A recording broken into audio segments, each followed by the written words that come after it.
Saya ayat pertama, jemaat dan simpatisan ayat kedua, demikian kita silih berganti hingga ayat yang ke-17. Yeremia 11. Firman yang datang kepada Yeremia dari Tuhan, bunyinya. Dengarlah perkataan-perkataan perjanjian ini, dan sampaikanlah itu kepada orang Yehuda dan kepada penduduk Yerusalem. Katakanlah kepada mereka, beginilah firman Tuhan Allah Israel.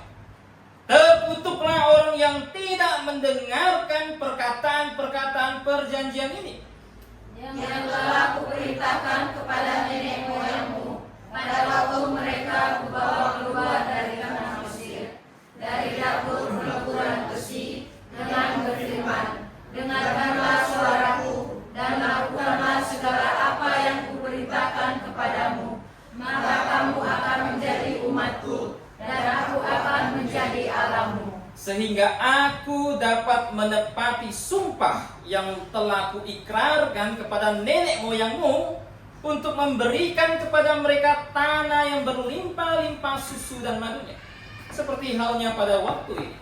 Lalu jawabku, begitulah hendaknya, ya Tuhan.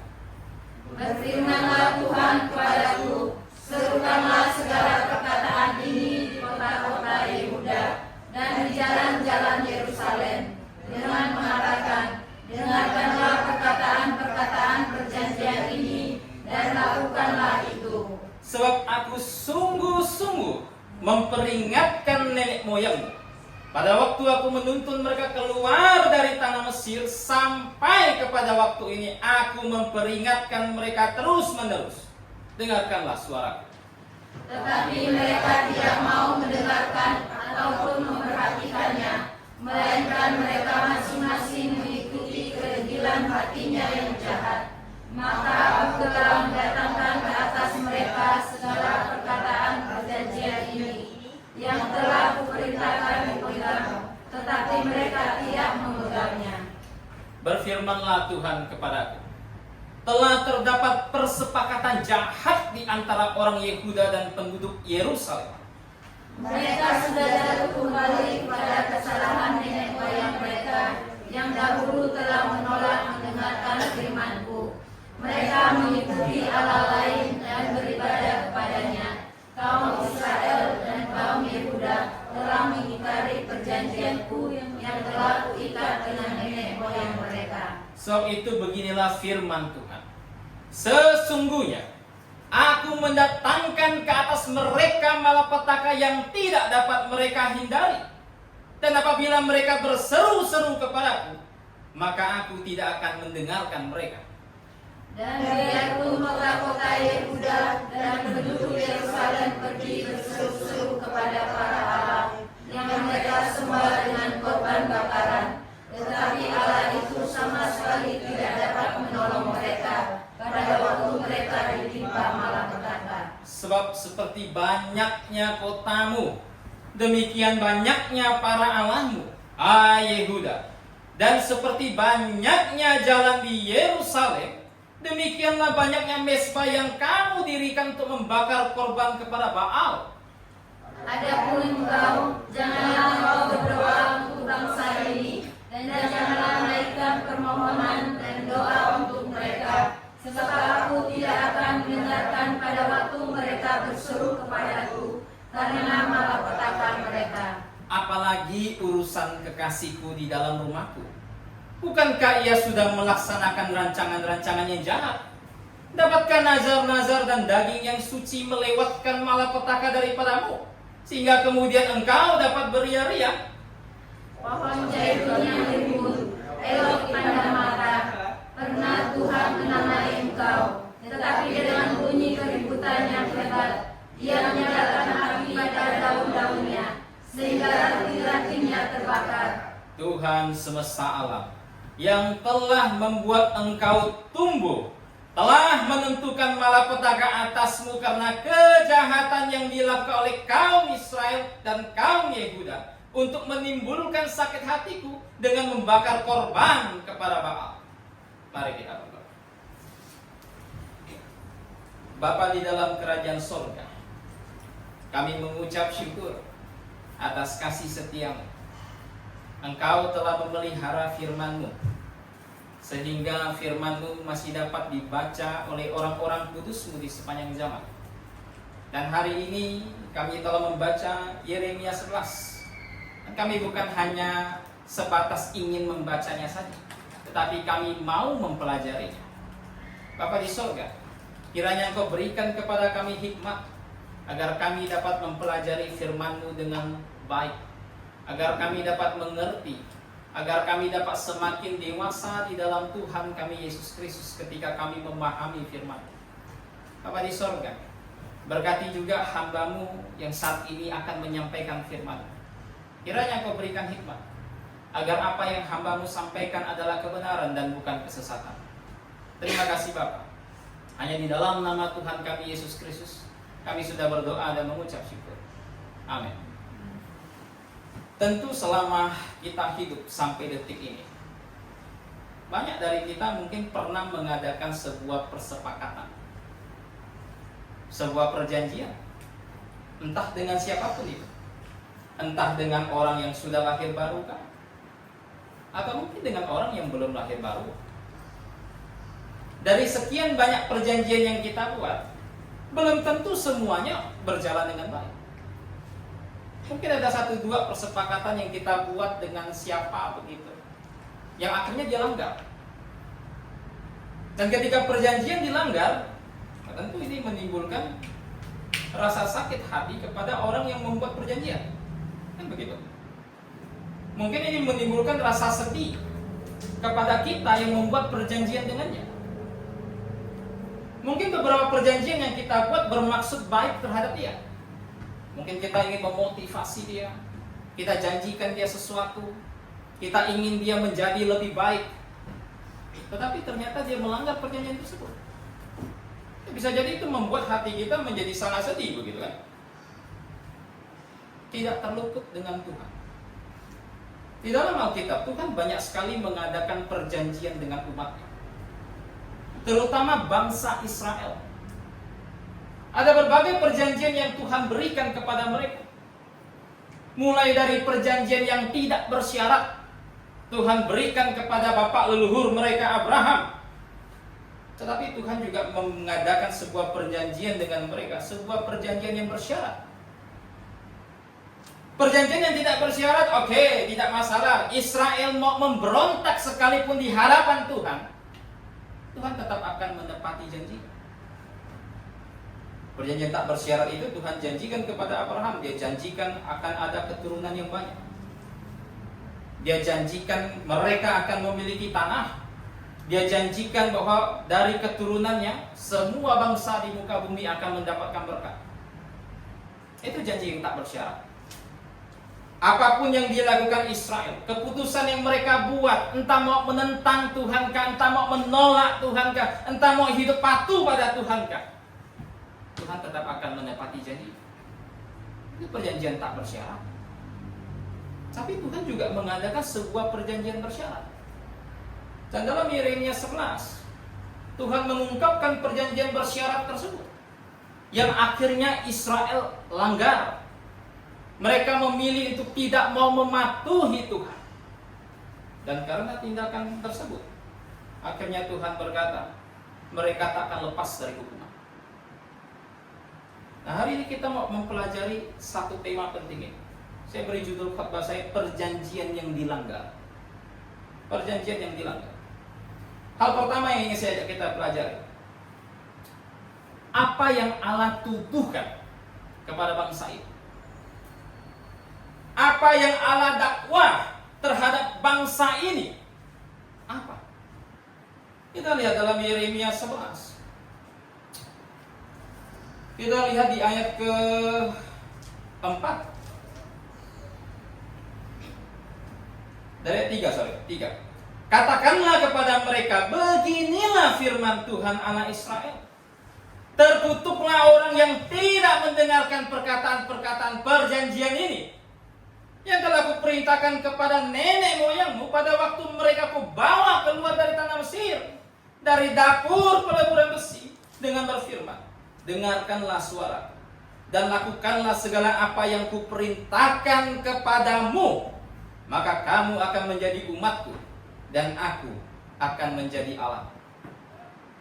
Tuhan mendakwa mereka telah melanggar apa yang Tuhan janjikan kepada bangsa ini. Perjanjian apa ya? Perjanjian apa yang mereka langgar? Dalam Yeremia 11 ayat 14 sampai 15 kita juga sudah baca, perjanjian yang dilanggar adalah perjanjian Musa. Inilah perjanjian yang Israel langgar, yaitu perjanjian Musa. Tuhan memberikan kepada bangsa ini lewat tangan Musa sebuah perjanjian, sebuah hukum. Tuhan katakan kepada mereka, hari ini kuperhadapkan kepada engkau kutuk dan berkat. Siapapun yang mematuhi perintah-perintahku dapat berkat. Siapapun yang tidak mematuhinya kena kutuk. Tuhan katakan dalam Imamat 19, lakukanlah semuanya ini, maka engkau akan hidup. Inilah perjanjian yang diadakan Tuhan dengan mereka, yaitu perjanjian Musa. Mereka mau masuk tanah Kanaan, Tuhan katakan, aku akan berikan tanah itu pada kalian. Kalian akan hidup nikmat dalam tanah tersebut, asalkan kalian mendengarkan suaraku, asalkan kalian mematuhi perintahku, kata Tuhan. Tuhan janjikan tanah tersebut merupakan tanah yang paling subur. Tuhan gambarkan seperti tanah yang berlimpah susu dan madu.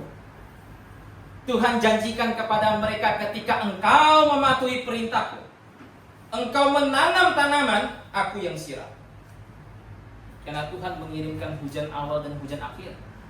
Bayangkan, bangsa yang hidup dari pertanian, yang mungkin perlu bekerja keras untuk menanam tanamannya, perlu disiram, Tuhan katakan, aku yang siramkan. Jika mereka mau mendengarkan suara Tuhan mereka, jika mereka mau mematuhi suara Tuhan mereka, tapi sayangnya mereka memilih tidak mau. Mereka tidak suka, terlalu terkekang oleh hukum Tuhan yang demikian banyak itu. Masuk pasal 2, Tuhan katakan bangsa-bangsa berusaha memutuskan tali-tali pengekang mereka. Tapi sebenarnya bukan hanya bangsa-bangsa, Israel terutama, Tuhan berikan kepada mereka tali pengekang. Tuhan berikan kepada mereka firman Tuhan, tapi mereka berusaha memutuskan tali-tali tersebut. Nah saudara, kita bisa melihat bagaimana bengisnya Israel di hadapan Tuhan, bagaimana jahatnya Israel di hadapan Tuhan. Padahal Tuhan sudah berbuat sangat baik kepada mereka. Yeremia 11 ayat 4-5 yang barusan kita baca, Tuhan katakan Dia keluarkan mereka dari dapur peleburan besi. Dari mana itu? Dari Mesir. Kenapa disebut dapur peleburan besi? Itu tuh menunjukkan betapa beratnya perbudakan yang mereka alami, menunjukkan betapa beratnya penderitaan yang mereka harus tanggung di tanah Mesir itu. Tuhan bawa mereka keluar. Padahal Tuhan beberapa kali di dalam perjalanan mereka ke tanah Kanaan, beberapa kali Tuhan berkata, Musa, bangsa ini memberontak terus, kumatikan saja semua, kubangkitkan dari engkau satu bangsa yang lebih besar daripada mereka. Saudara, kalau Tuhan melakukan itu, apakah tidak bisa? Sangat bisa, sangat bisa. Tapi Musa dengan hatinya yang tulus memohon kepada Tuhan, jangan Tuhan, seandainya engkau musnahkan bangsa ini, semua orang akan mengira bahwa engkau mengeluarkan mereka hanya untuk membunuh mereka. Dan akhirnya Tuhan mendengarkan perkataan Musa, membiarkan bangsa ini hidup, menuntun mereka sampai ke tanah Kanaan. Satu bangsa yang kerap kali memberontak terhadap Tuhan, sedikit-sedikit bersungut-sungut di hadapan Tuhan, sedikit-sedikit memberontak terhadap Tuhan. Baru sampai di Gunung Sinai, baru diresmikan sebagai sebuah bangsa. Musa baru naik ke atas Gunung Sinai. Apa yang terjadi? Di bawah mereka berkata kepada Harun, kayaknya Musa ini tak ada kabar ini, begitu kan? Nggak ada kabarnya, kita nggak tahu dia di atas sana apa yang terjadi pada dia. Kena ular kah? Nggak tahu kita. Ya udah gini Harun, kau buatkan bagi kami Tuhan dari anting-anting emas, dari semua apa yang kami miliki yang dari bentuk emas itu. Dibuat Harun, jadilah lembu emas. Harun saja itu orang yang membuat barang itu. Bayangkan, bukan hanya bangsa ini, Harun saja sempat memberontak di hadapan Tuhan. Yang lucunya ketika Musa nanya Harun, kenapa kau lakukan ini Harun? Harun malah mengelak. Dia berkata, saya nggak tahu juga. Saya lemparkan emas ini dalam api, tiba-tiba keluar sendiri lempunya. Saya bisa begitu? Lempar keluar sendiri, pengen ngelak dia begitu kan? Saudara, Anda bisa bayangkan betapa jahatnya Israel di hadapan Tuhan. Kalau kita sendiri, kita sangat mengasihi seseorang mungkin, kita mungkin rela berkorban bagi dia, kita mungkin memenuhi apa yang dia butuhkan. Tapi kalau dia berbuat jahat terhadap kita, dia memberontak terhadap kita, dia tidak mau patuh kepada kita, Anda bisa bayangkan kira-kira sakit hatinya Tuhan seperti apa? Kan begitu. Walaupun kita tidak bisa membayangkan seutuhnya, tapi kita bisa membayangkan sedikit kira-kira perasaan Tuhan seperti apa. Israel tidak mengasihi Tuhan, tetapi lebih mengasihi berkat yang Tuhan berikan. Mereka lebih mencintai berkatnya daripada yang memberikan berkat tersebut. Mereka lebih mencintai ciptaan daripada penciptanya. Bisa bayangkan, bangsa yang disebut biji mata Tuhan itu, bangsa yang Tuhan katakan sebagai anak sulung di antara bangsa-bangsa. Nah saudara, Tuhan masih menunjukkan kasih-Nya kepada mereka sekalipun mereka memberontak. Tuhan katakan dalam Yeremia 11 ayat 7, coba kita lihat. Saya bacakan. Sebab aku sungguh-sungguh memperingatkan nenek moyangmu pada waktu aku menuntun mereka keluar dari tanah Mesir, sampai kepada waktu ini aku memperingatkan mereka terus-menerus. Dengarkanlah suara. Ini sudah kita bahas minggu lalu, seingat saya. Di dalam kitab Yeremia, Tuhan menggambarkan dirinya seperti orang yang bangun pagi-pagi untuk memperingatkan bangsa ini. Saudara, Tuhan bukan pribadi yang perlu tidur. Tuhan tidak pernah capek. Tuhan tidak pernah lelah. Tetapi Dia menggambarkan dirinya seperti orang yang baru bangun pagi-pagi sekali. Untuk menunjukkan apa? Semangat. Untuk menunjukkan apa? Kasih-Nya kepada bangsa Israel. Dia bangun pagi-pagi untuk memperingatkan bangsa ini. Dengarkanlah suara. Dia bangun pagi-pagi untuk memperingatkan bangsa ini, bertobatlah. Saudara, kurang mengasihi apa Tuhan terhadap mereka? Kurang kasih apa? Tuhan secara khusus memanggil mereka untuk terus menerus, yuk baliklah kepadaku. Marilah.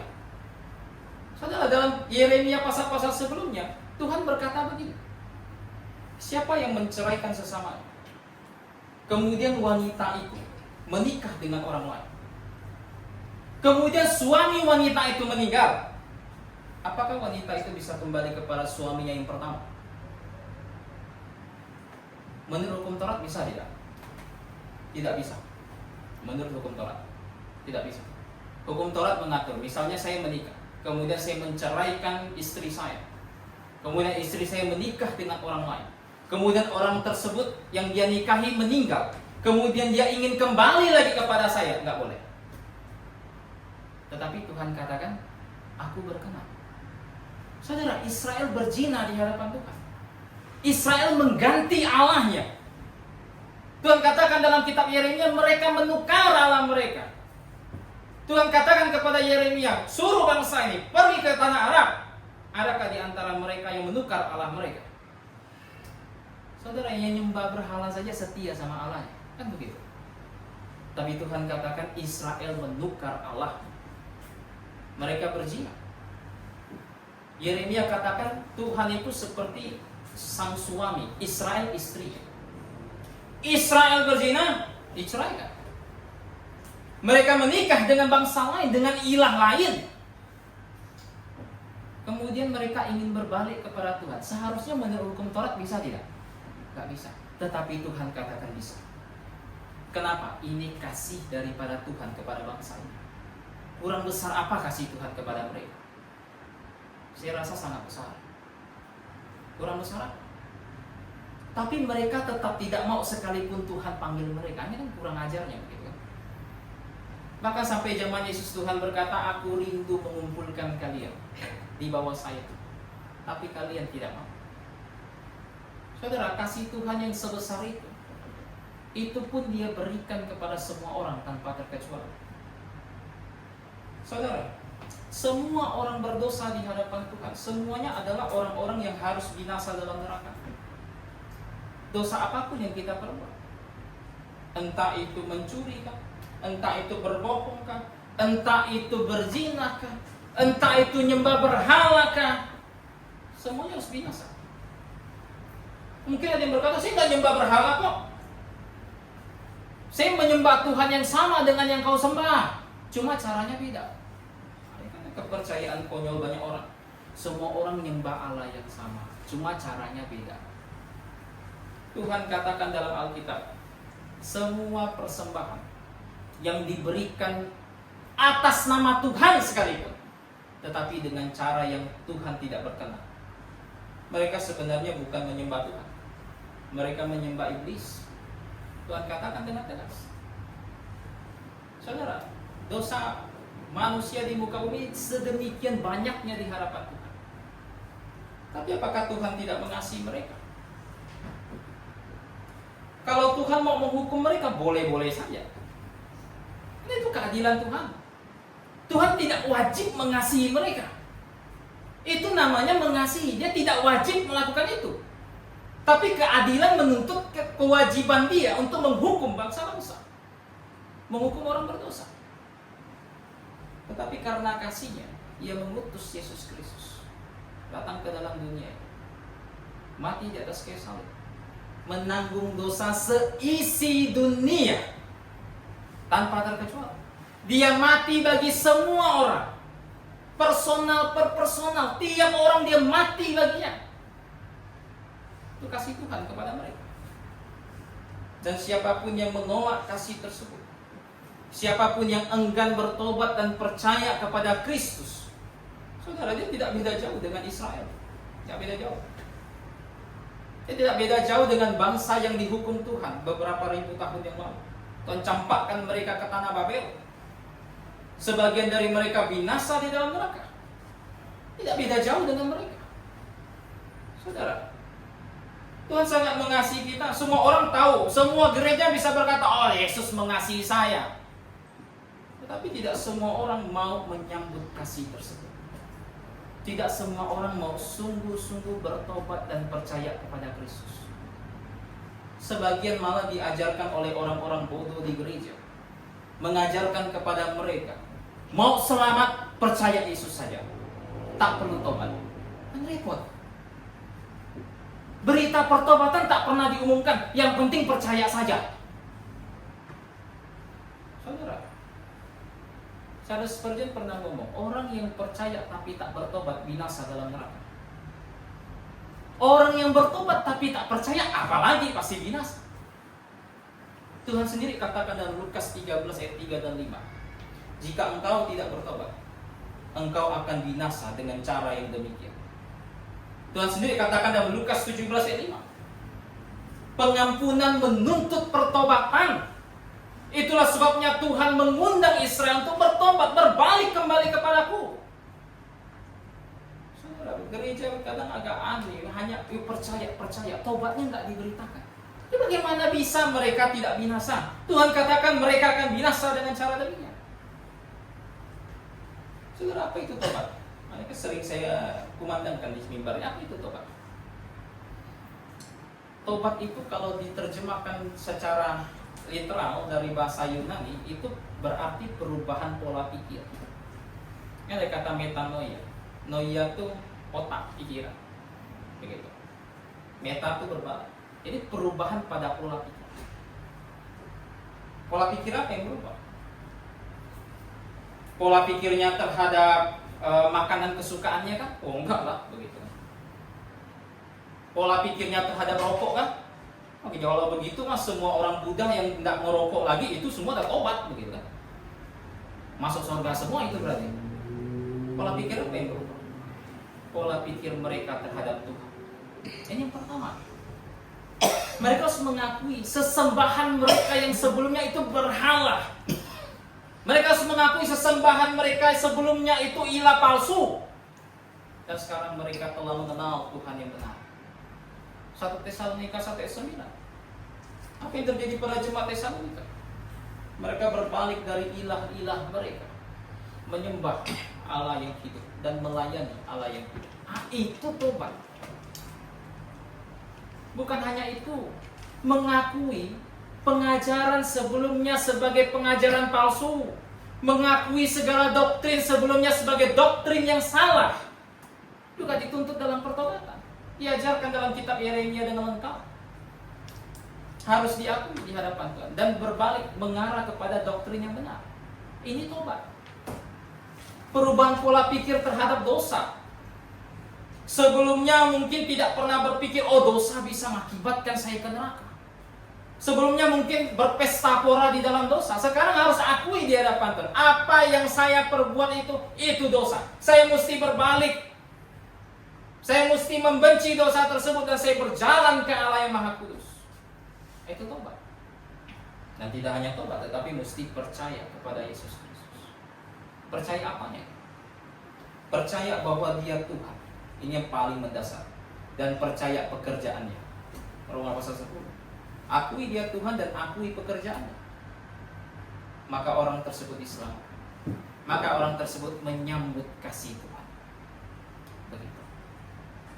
Nah saudara, itu yang pertama. Tuhan menuduh mereka melanggar perjanjian.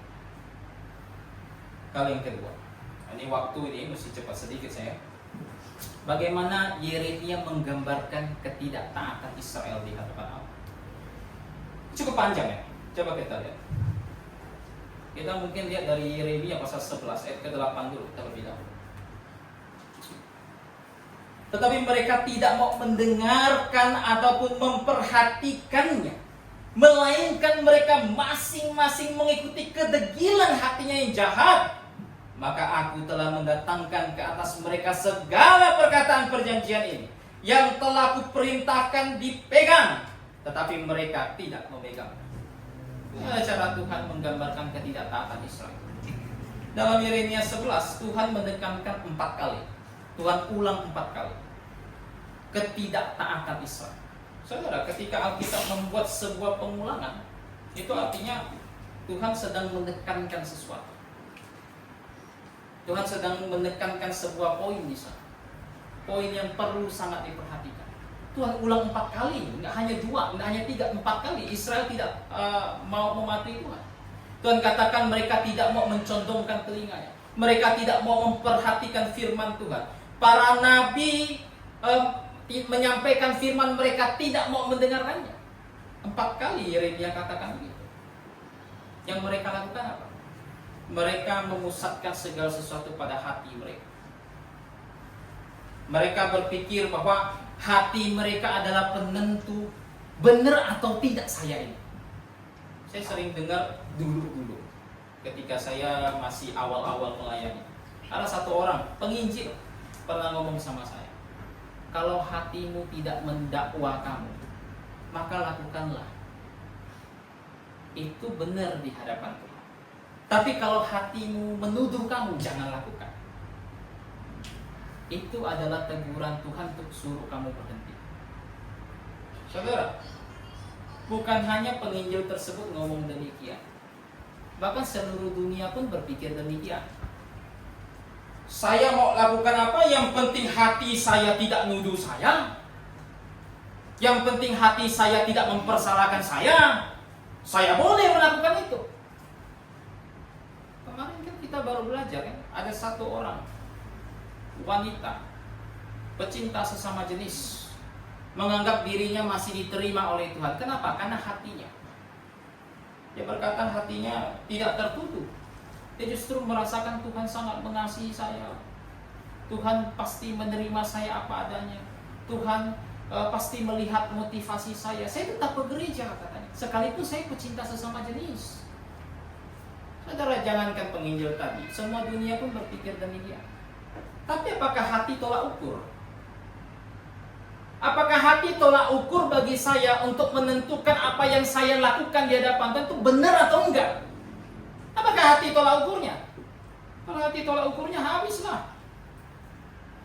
Jangankan kita bicara sebuah gereja, satu tubuh Tuhan aja semuanya punya hati yang berbeda.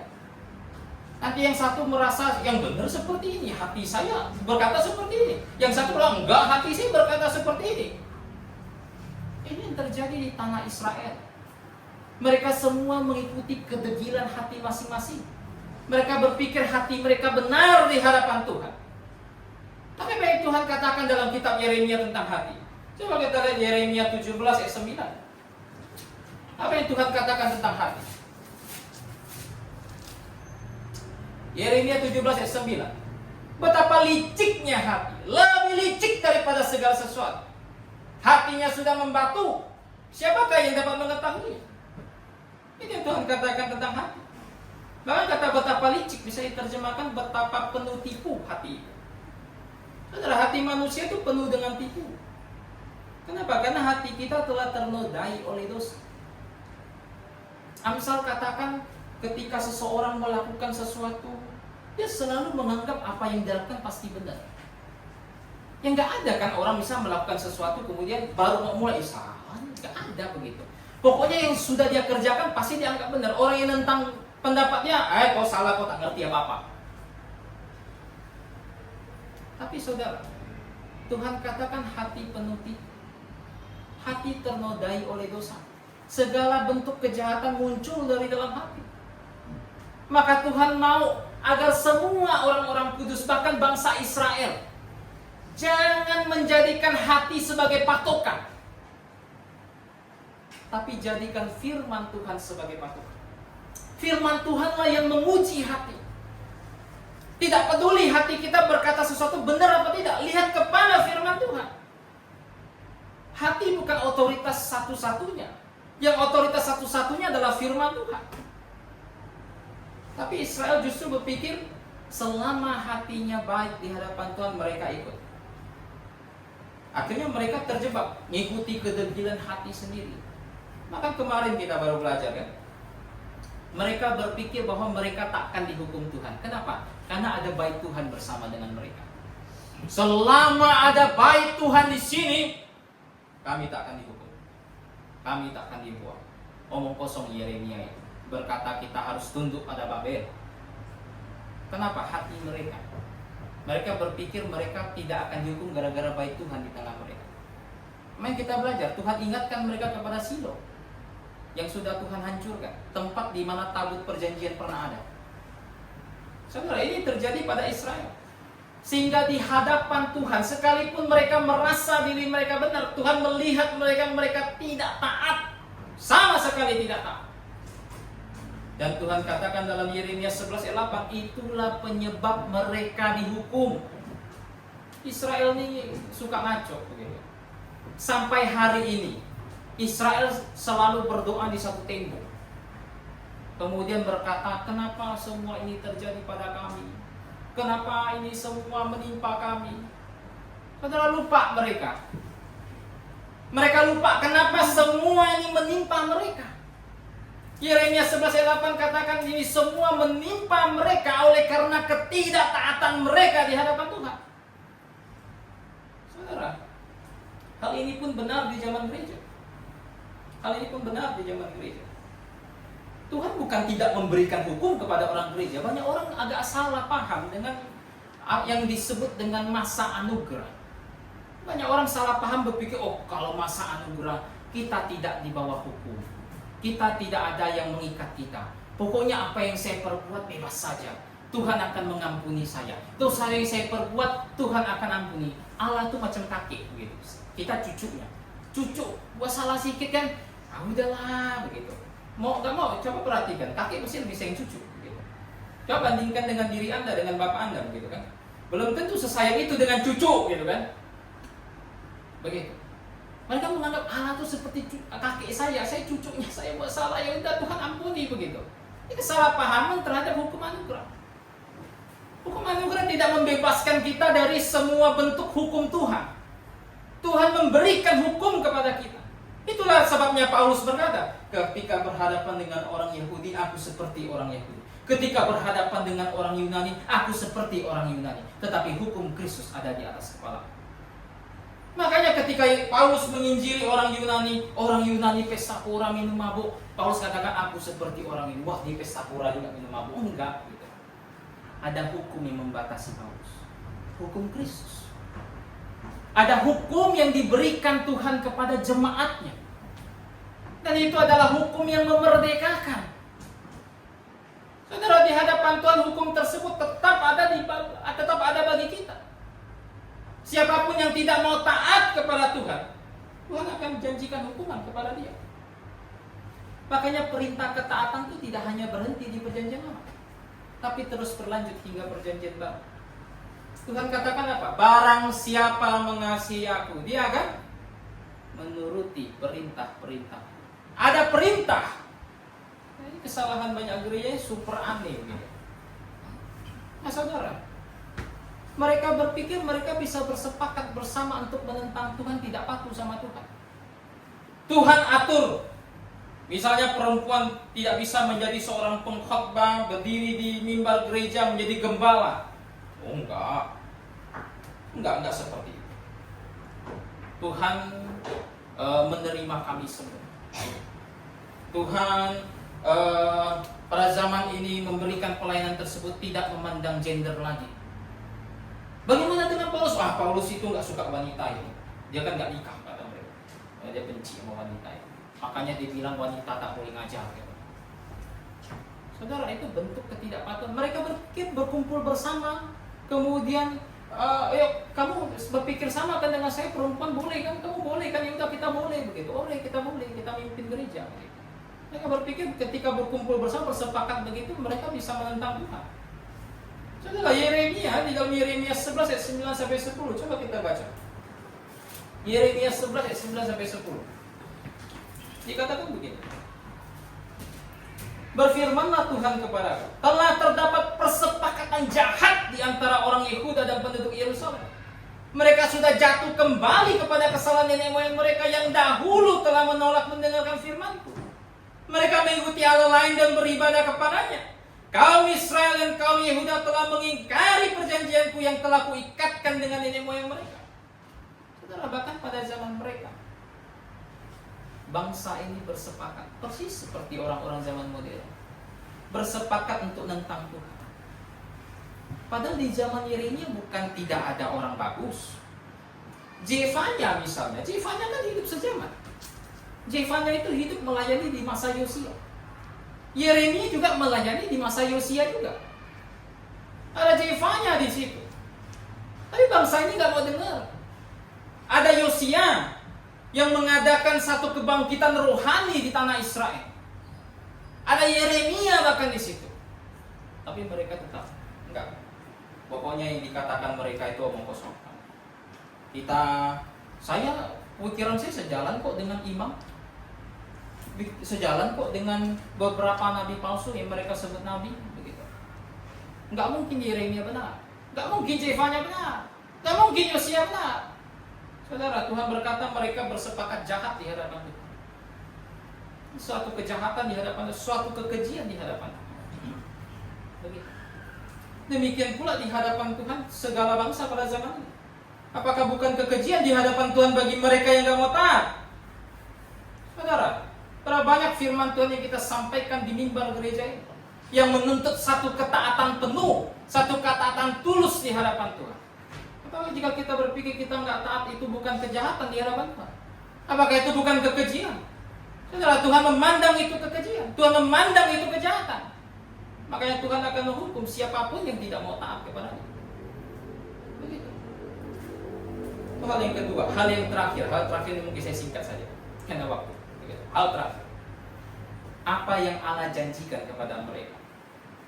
Apa yang Allah janjikan kepada bangsa ini? Mereka pilih tidak taat, Tuhan dakwa mereka, Tuhan tuduh mereka, kalian nggak taat. Dan Tuhan buktikan ketidaktaatan mereka. Apa yang Tuhan janjikan kepada Musa ini? Yeremia 11. Cukup panjang, ayat 11 sampai 14. Saya baca dengan cepat, jemaat dan simpatisan bisa mengikuti. So itu beginilah firman Tuhan, sesungguhnya aku mendatangkan ke atas mereka malapetaka yang tidak dapat mereka hindari, dan apabila mereka berseru-seru kepadaku, maka aku tidak akan mendengarkan mereka. Dan biarpun kota-kota Yehuda dan penduduk Yerusalem pergi berseru-seru kepada para Allah yang mereka sembah dengan korban bakaran, tetapi Allah itu sama sekali tidak dapat menolong mereka pada waktu mereka ditimpa malapetaka. Sebab seperti banyaknya kotamu, demikian banyaknya para alamu, hai Yehuda. Dan seperti banyaknya jalan di Yerusalem, demikianlah banyaknya mesbah yang kamu dirikan untuk membakar korban kepada Baal. Adapun engkau, janganlah engkau berdoa untuk bangsa ini, dan janganlah naikkan permohonan dan doa untuk mereka. Sebab aku tidak akan mendengarkan pada waktu mereka berseru kepadaku karena malapetaka mereka. Tuhan janjikan apa kepada mereka?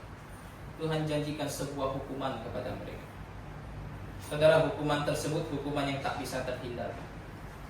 Bahkan Yeremia sekalipun, Nuh sekalipun Tuhan katakan bangkit, berdoa di hadapan Tuhan. Musa sekalipun, orang yang pernah Tuhan katakan melunakkan hati Tuhan, bangkit berdoa bagi bangsa ini, Tuhan tak akan dengar. Tuhan tak akan dengar. Saudara, ini garansi paling nyata. Doa yang tak didengar Tuhan. Doa memohon ampun untuk bangsa ini, takkan Tuhan dengar. Saudara, betapa mengerikannya ya. Begitu. Yeremia merasakannya. Begitu. Yeremia bukan orang yang tak punya hati.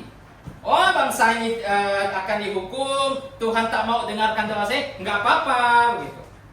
Tidak. Yeremia tuangkan perasaannya dalam satu kitab Ratapan. Yeremia menangis di sana, melihat bagaimana bangsa ini mengalami satu kesusahan yang sangat-sangat berat. Kelaparan melanda kota tersebut. Ibu-ibu memasak anaknya sendiri untuk dimakan. Yeremia saksi matanya. Begitu. Anda bisa bayangkan, Yeremia itu punya hati baik, tertuang dalam kitab Yeremia.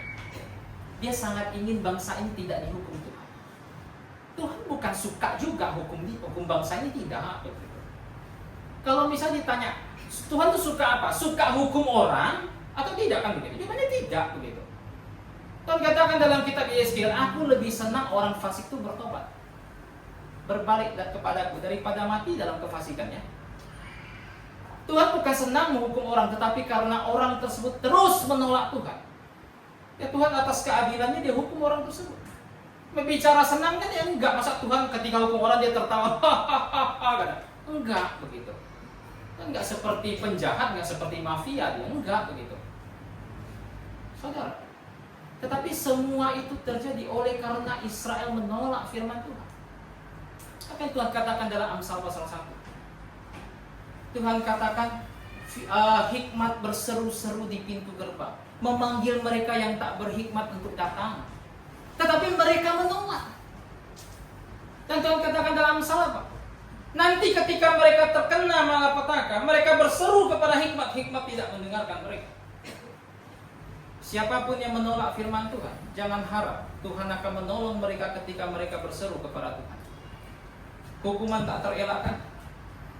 Tuhan sebut mereka seperti pohon zaitun yang rimbun, tadinya bagus, menghasilkan buah yang baik. Dan Tuhan mau Israel seperti ini, tetapi ternyata tidak. Dan Tuhan akan babat mereka sampai habis. Tuhan akan bakar daunnya, akan bakar rantingnya. Tapi yang menarik tidak dikatakan Tuhan akan bakar akarnya. Kenapa? Karena sekalipun Israel Tuhan hukum, bukan berarti Israel dengan Tuhan itu sudah selesai. Tuhan tetap akan menumbuhkan satu tumbuh limbah. Tuhan tetap akan menumbuhkan bangsa Israel yang sejati, yang sungguh akan bertobat dan percaya kepada Tuhan. Tetapi kepada bangsa ini yang sezaman dengan Yeremia, Tuhan akan hukum mereka. Tuhan akan hukum mereka. Saudara, ini seharusnya jadi peringatan keras juga bagi jemaat di sepanjang zaman. Tuhan katakan jangan bermain-main dengan Allah. Allah adalah api yang menghanguskan. Jangan bermain-main dengan Tuhan kita. Dia Tuhan yang maha tahu. Tuhan katakan bahwa dia melihat sampai ke hati.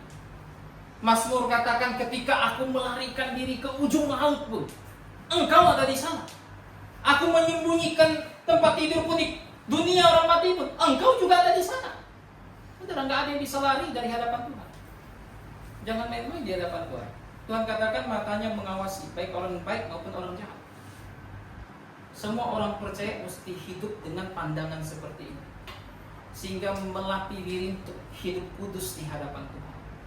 Bukan hanya di hadapan manusia, tapi di belakang manusia tetap hidup kudus di hadapan Tuhan.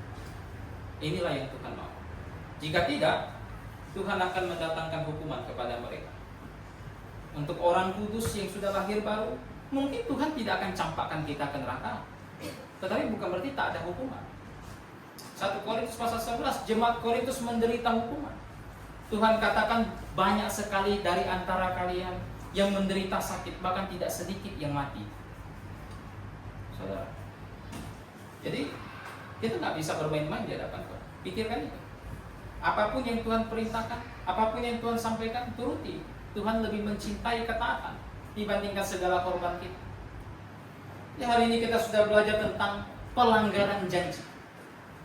Tuhan memperlihatkan Israel adalah bangsa yang melanggar janji Tuhan. Tuhan dakwa mereka, Tuhan buktikan itu. Dan Tuhan berkata hukuman tak terelak. Bagi kita yang hidup di zaman gereja, tunduklah kepada Tuhan. Kiranya apa yang kita telah pelajari pada hari ini dapat mendewasakan iman kita, membuat kita semakin mengasihi Tuhan kita Yesus Kristus. Amin. Kita tutup dalam doa.